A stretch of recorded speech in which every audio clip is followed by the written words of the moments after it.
ঠিক আমি যেমন প্রতি রাত্রে ভাবি যে পরের দিন সকালবেলা তোমাকে কি দিয়ে সারপ্রাইজ করব। এমন কি পাঠাবো যেটা দেখলে তোমার মন আনন্দে ভরে উঠবে, তুমি চনমনে অনুভব করবে, আর চাও বা না চাও আপনা থেকেই হেসে ফেলবে।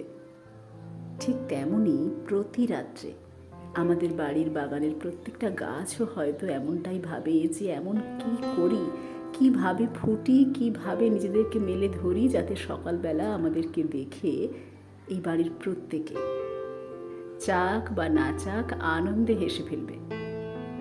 তারা এত খুশি হবে, এত খুশি হবে যে সেই খুশি নিজেদের মধ্যে ধরেই রাখতে পারবে না।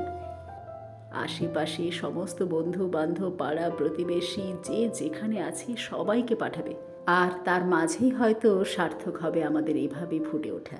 আর এখানেই তো ওদের সাথে আমাদের কোনো পার্থক্য নেই, কারণ ওরা অন্যের আনন্দে বাঁচে আর আমরা ওদের খুশিতে।